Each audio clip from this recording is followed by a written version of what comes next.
નમસ્કાર! જો તમે અંગ્રેજી ગ્રામરને વધુ સારું બનાવવા માંગતા હો, ખાસ કરીને આઇએલ્ટ્સ કે પીટી જેવી પરીક્ષાઓની તૈયારી કરી રહ્યા હો, તો તમે એકદમ સાચી જગ્યાએ આવ્યા છો. ચાલો આજે આપણે સમજીએ કલેક્ટિવ નાઉન્સ, એટલે કે સામૂહિક નામ. અંગ્રેજીનો આ એક ખૂબ જ મહત્વનો પણ એટલો જ સરળ વિષય છે. ચાલો એક નાના સવાલથી શરૂઆત કરીએ. સ્ક્રીન પર જુઓ. A group of students, a team of players અને અ બંચ ઓફ કીઝ. આ ત્રણેયમાં એક વાત કોમન છે. શું લાગે છે? શું હશે? થોડું વિચારો. ગ્રુપ, ટીમ અને બંચ આ શબ્દો શું બતાવી રહ્યા છે? જો તમારા મનમાં જવાબ આવ્યો હોય કે આ બધા શબ્દો કોઈ જૂથ કે સમૂહ બતાવે છે, તો તમે બિલકુલ સાચા છો. અંગ્રેજી ગ્રામરમાં આ જ શબ્દોને કલેક્ટિવ નાઉન્સ એટલે કે સામૂહિક નામ કહેવામાં આવે છે. તો પછી આની વ્યાખ્યા શું થઈ? એકદમ સિમ્પલ છે. કલેક્ટિવ નાઉન એટલે એવો શબ્દ જે ઘણા બધા લોકો, પ્રાણીઓ કે વસ્તુઓના આખા સમૂહને એક જ નામથી ઓળખાવે છે. એને એક યુનિટ એટલે કે એક એકમ તરીકે રજૂ કરે છે. ટૂંકમાં કહીએ તો આખા ટોળા માટે બસ એક જ નામ. ચાલો હવે ખાલી થિયરી નહીં, આપણે એને પ્રેક્ટિકલમાં જોઈએ. કેટલાક ઉદાહરણો અને વાક્યમાં એનો ઉપયોગ કેવી રીતે થાય છે એ સમજવાથી આ કોન્સેપ્ટ એકદમ ક્લિયર થઈ જશે. આપણે આને લોકો, પ્રાણીઓ અને વસ્તુઓ એમ 3 અલગ અલગ કેટેગરીમાં જોઈશું. સૌથી પહેલાં લોકો માટે. જેમ કે ખેલાડીઓનું આખું ગ્રુપ હોય તેને અ ટીમ કહીએ છીએ. વિદ્યાર્થીઓ માટે અ ક્લાસ, લોકોની ભીડ હોય તો અ ક્રાઉડ અને પરિવારના સભ્યો માટે અ ફેમિલી. આ બધા શબ્દો તો આપણે રોજબરોજની વાતચીતમાં વાપરીએ જ છીએ, ખરું ને? હવે વારો છે પ્રાણીઓનો. ગાયોના ટોળા માટે વપરાય છે અ હર્ડ, પક્ષીઓ માટે અ ફ્લોક, વરુઓના જૂથ માટે અ પેક અને માછલીઓના સમૂહ માટે એ સ્કૂલ. હા, તમે બરાબર સાંભળ્યું, સ્કૂલ. આ શબ્દ માત્ર ભણવાની શાળા માટે જ નહીં, પણ માછલીઓના જૂથ માટે પણ વપરાય છે. મજેદાર છે ને? અને છેલ્લે વસ્તુઓ માટેના ઉદાહરણો.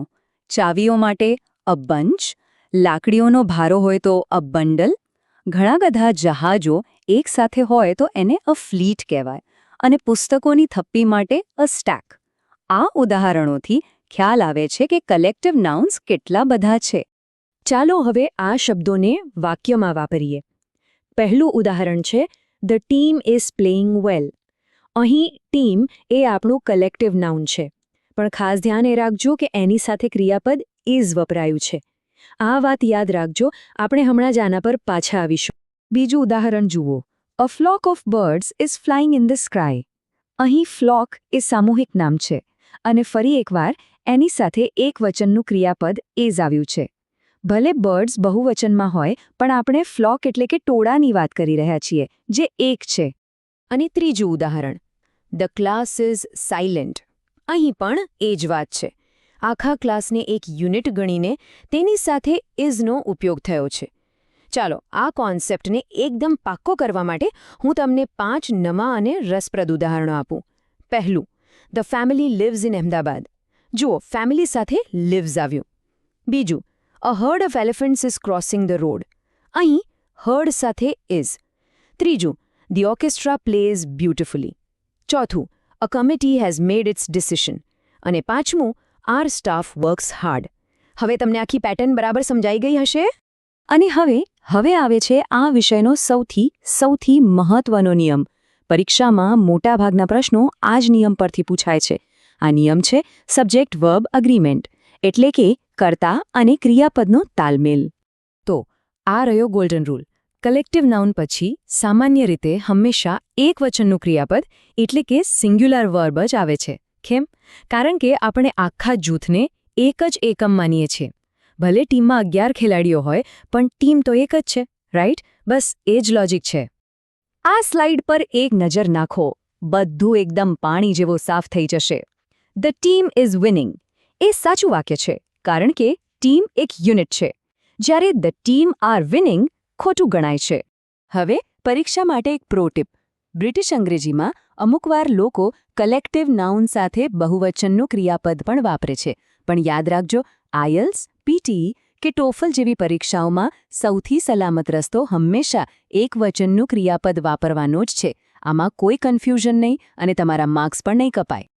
અહીંયા જ મોટાભાગના લોકો ભૂલ કરે છે. વાક્ય છે અ ગ્રુપ ઓફ સ્ટુડન્ટ્સ. ઘણા લોકો સ્ટુડન્ટ્સ શબ્દ જોઈને તરત જ આર લગાવી દે છે, પણ એ ખોટું છે. સાચું વાક્ય છે a group of students is coming, કારણ કે આપણો મુખ્યકર્તા ગ્રુપ છે, જે એકવચન છે, સ્ટુડન્ટ્સ નહીં. તો આ બધી માહિતી તમારા પરીક્ષાના સ્કોર માટે આટલી બધી મહત્વની કેમ છે? ચાલો કેટલીક ખાસ ટિપ્સ જોઈએ અને સમજીએ કે આ નાનકડો ગ્રામરનો નિયમ તમને કેવી રીતે સારા માર્ક્સ અપાવી શકે છે. જુઓ, કલેક્ટિવ નાઉન્સ તમારો સ્કોર ઘણી રીતે સુધારી શકે છે. રાઇટિંગમાં સારા શબ્દો વાપરવાથી તમારી વાક્યરચના સુધરે છે. સ્પીકિંગમાં તમે વધુ નેચરલ અને ફ્લુઅન્ટ લાગો છો. ગ્રામરના સેક્શનમાં સબ્જેક્ટ વર્બ અગ્રીમેન્ટના પ્રશ્નો માટે તો આ જાણવું ખૂબ જ જરૂરી છે. અને જીઆરઈ જેવી પરીક્ષાઓમાં સેન્ટેન્સ કરેક્શનમાં આ એક કોમન ટ્રેપ હોય છે, જેનાથી તમે હવે બચી શકો છો. ચાલો તો આખા સેશનનો સારાંશ જોઈ લઈએ. ફટાફટ એક નજર કરી લઈએ કે આપણે શું શીખ્યા, જેથી મુખ્ય મુદ્દાઓ મગજમાં એકદમ ફિટ થઈ જાય.